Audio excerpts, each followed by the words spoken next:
So it was a close call between this or Mass Effect Andromeda. But a lot of people said that they wanted to see it done in order. So we're going to start with this one and move on to Mass Effect Andromeda. So here we are with Nier Automata. Like Zelda and Horizon, it's an open world set in a post-apocalyptic future where robots took over, and has some kind of watcher with one eye that alerts all the other enemies as it chases you down.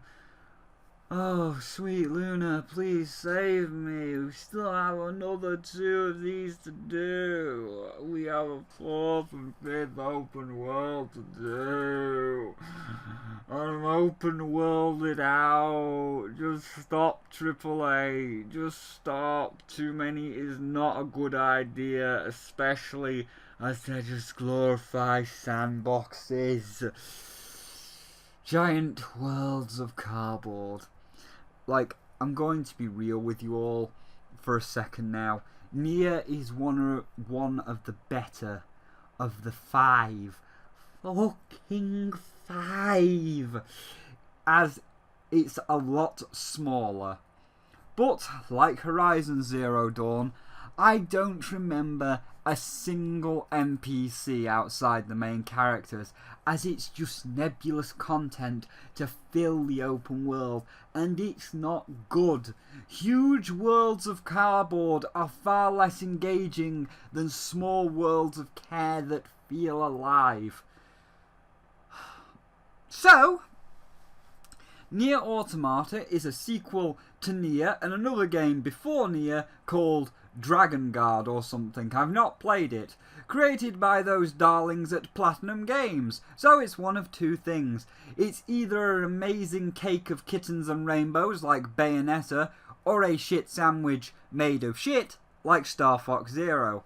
And I'm happy to say Nier is in the former.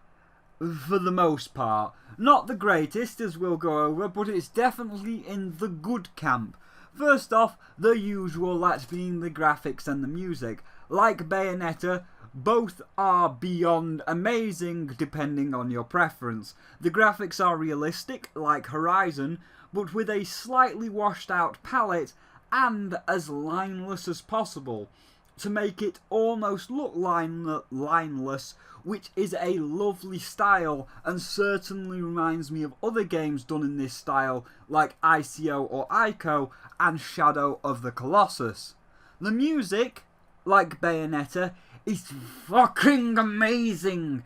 Each piece contrasts each area and boss fight perfectly, and just listen. Just listen to this. I'm gonna stop, just listen. And so far, the soundtrack of the year. From the ruins playing the subtle piano music.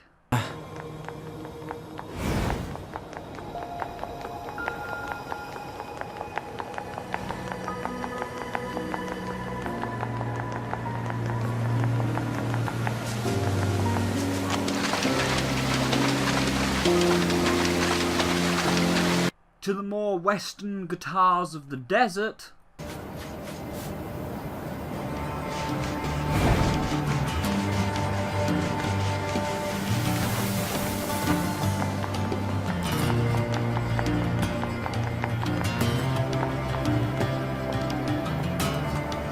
To the outright opera in the final boss fight.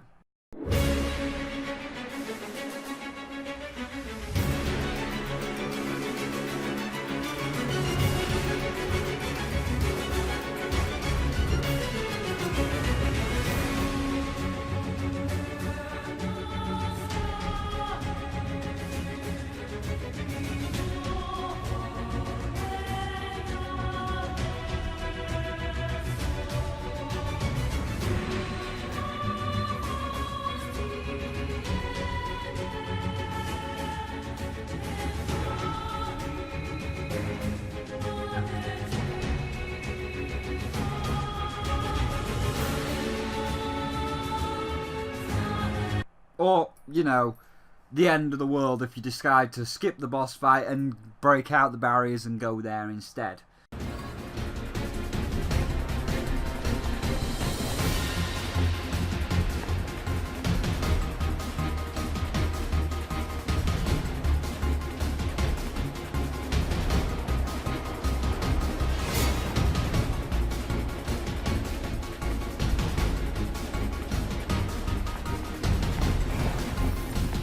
fantastic, definitely a soundtrack of the year contender.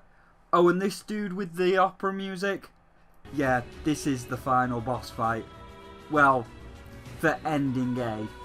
Oh, and don't worry, we'll get to him and that statement later on, as it's one of the biggest caveats and problems of the game.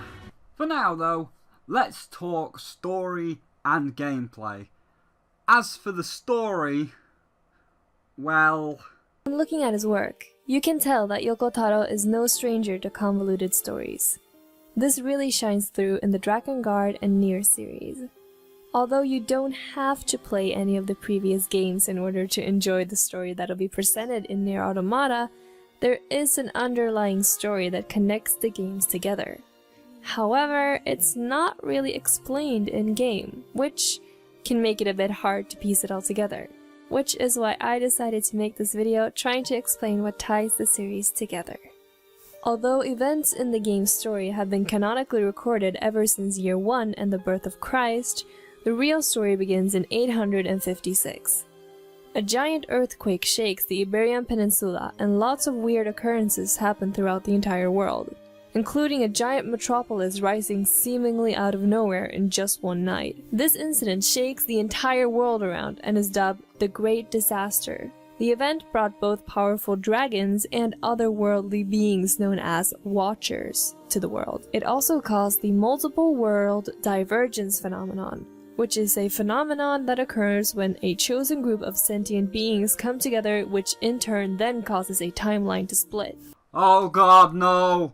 Multiple dimensions, split timelines, it's no use! Yeah, you don't need to know any of that, but trying to follow it, if you are, is like trying to follow the Metal Gear story. It's extremely convoluted. All you need to know is that machines rose up and took over the Earth, thus destroying humanity, like, you know, the other two, and people escaped the machine threat in order to retake the Earth one day. In this case, like Horizon, several scientists escaped to space, where they built androids that have souls so they can act irrationally unlike machines, and sent these androids down to Earth to kill the robots to make it safe for humans again. We play as said android, and that's the basics, and we don't need to go any deeper than that, or it goes into divergent timelines across multiple dimensions, and... it's no use! Or, if Silver is too stale of a meme at this point, then I'm fine with... I ain't from around here, I'm from another dimension! Yeah, that is also an acceptable meme as well. Also, that amazing voiceover work there was done by Valkyrie Aurora, who appears to have no subscribers. I don't know if she has to be verified so that other people can see her subscribers. I'm not too sure. But regardless, she is a very talented voice actor and she has some pretty good videos. So this is me plugging her channel. Go check her out and show her your love for the amazing voice acting from her beautiful Swedish voice. So back to the review now. So, as stated at the beginning of this review, it's the third in our run. It's open world. See me running around this ruined city. It's set in the future. See me running around the ruins of humanity.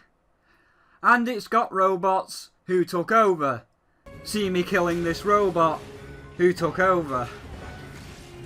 Fucking hell. There are jokes I want to make, but we're not done in our open world set in the future yet, so next time.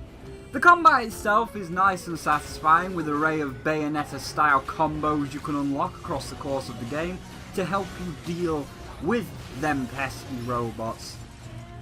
Just find them in the menus. It's the same as all the others. A Skyrim, Fallout, Horizon, Zelda, where you press one button and then your crafting skill tree map and everything else is just all across the top nice and neatly, and you just have to press L2 or R2 to go left and right. And like the others, the rest of the gameplay is the same. Main quests, check. Side quests, check. Few special collectibles, check. And I've been over this shit twice, and I need to twice more in the future, so I don't think I need to say much more on that part of the details, because if you've listened to Breath of the Wild and Horizon, you're probably getting sick of hearing the same thing for a third time. So instead, let's move on to the ending. Sorry, endings. Sorry, way too many fucking endings and their bullshit criteria. But of course, none of this matters, because it's already the best out of all 5 of them. The absolute perfection of all 5. For one simple reason. You can ride a moose. Can you ride a moose in Zelda? No. You can only ride the horses. Can you ride a moose in Horizon? No. You can only ride the horse robots, and I think the bull robots. Can you ride a moose in Mass Effect? No. You can't. So, this automatically is the greatest game ever devised by mankind, because you can ride a moose.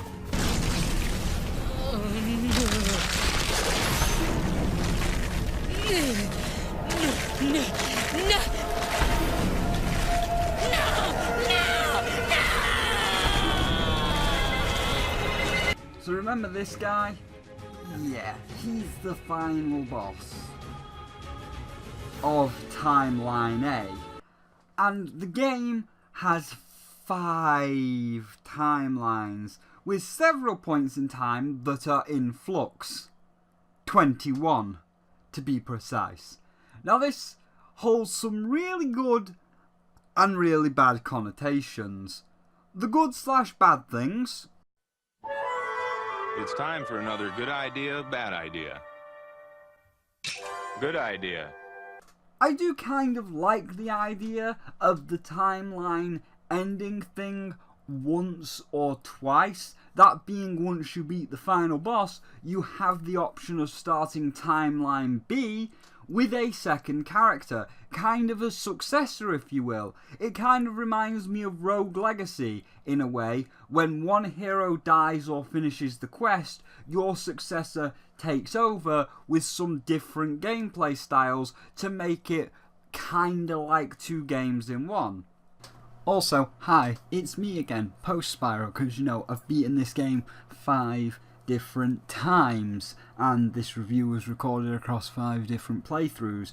But regardless, I was reluctant to show this bit in the whole good idea, bad idea thing, where it's like, oh, I want to talk about you playing as a different character, but the other character in particular fights the true final boss, and I was reluctant to show it. I am going to show the beginning of it though, so a little bit of a spoiler. It's only going to be about the first 20 seconds of it, but it highlights just how different the 2 characters are, because the first one is your stereotypical android. She has a soul, she can think differently, but she's still kind of programmed, whereas the second character, the one that I enjoy a whole lot more, is more of a wild card and has a very, diverse personality, to the point where she doesn't give a shit and she'll swear at her robot companion thing that flies with her, even though the robot doesn't take sarcasm or violence, so it just thinks it as a compliment. So I just want to show that off, to show how good some of the character development on some of the characters are. Not all, but this one in particular.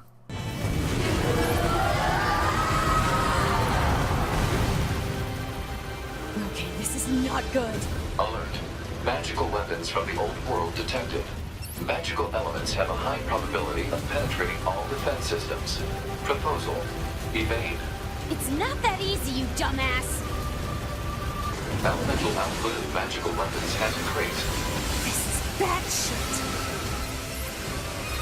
Brilliant. Anyway, on with the show. Bad idea. Doing this 5 fucking times. In order to 100% the game and get the quote-unquote true ending, you need to see all the endings before it in order. The true ending is ending E, meaning you have to do a playthrough for A, B, C, and D. That's the same game 4 times, then a 5th time for ending E. No.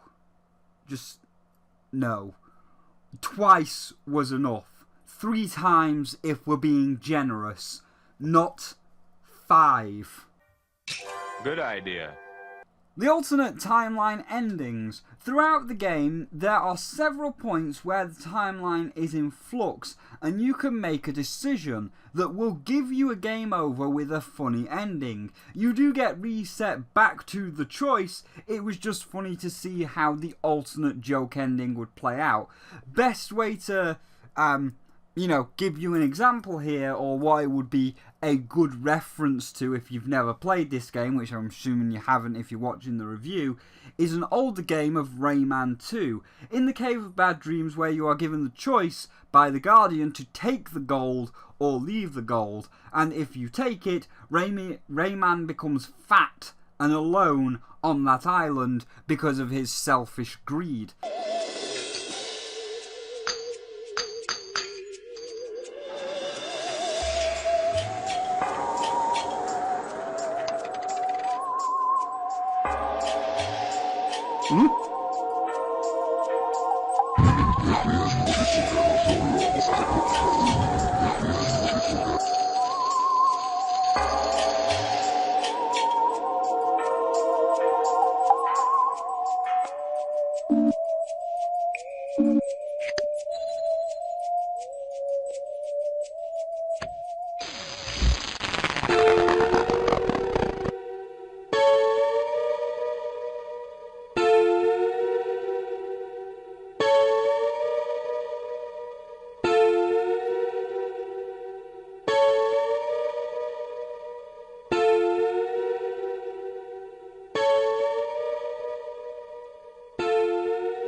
So it's a great way to show off some of the funny, scrapped ideas which were just too silly for the real ending. Bad idea. Having 21 alternate endings and an achievement for viewing them all. Keep in mind that the whole viewing them all thing is not only the 21 joke endings, but also the 5 major endings, for a grand total of 26 endings that you have to see. So, if you're gonna go for that 100% run, all endings, better save that for your 5th time playing the game. And again, like the major endings, being reasonable, 6 or 7 funny joke endings would have been fine, but 21 becomes so tedious near the end to get them all. And that's really about it. So, my final verdict for Nier Automata is a pretty good 4 out of 5. There are a lot of open world games coming out this month. Breath of the Wild, Horizon Zero Dawn, Nier Automata, Mass Effect Andromeda, Tom Clancy's Wildlands. And out of all the 3 we have done so far, this one is the one of the better ones. And while you have not seen them yet, obviously playing through this game 5 times to get ending E, I already started Mass Effect, so yeah, this one is certainly one of the better ones. And if you could get only one of these open world games this month, I would have to say get this one. or maybe Breath of the Wild, but I have some gripes with that one. The Master Sword breaks! It's visually absolutely beautiful, and audio-wise, soundtrack of the year so far. Like Bayonetta, Platinum Games, or whoever they got to do the sound design, give them a gold star. They once again brought their A game. If you can find and download the soundtrack, do so. The soundtrack is phenomenal, and I am definitely... that's the soundtrack of the year so far.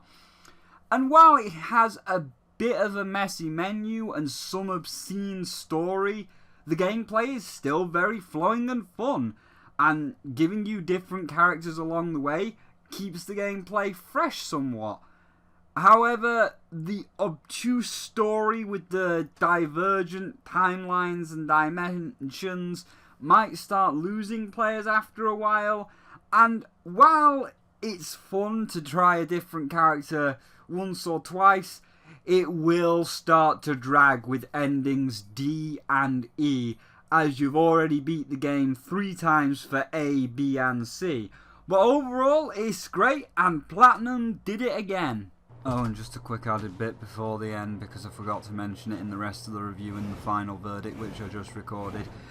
Nier does not restrict the player when it comes to leaving the level boundaries. You are free to break out of the level, as you can see here from footage by this lovely YouTuber that can do these crazy moves. I have tried several times and failed, but that's beside the point. The point is, you are leaving the play area. You can't go that way. You can go wherever the fuck you want, and if you fall through the floor, it is your own fault, but at the same time, it allows you to explore all of the crazy far lands with all of the missing floors and missing textures, just for shits and giggles. Horizon. Learn that, Horizon.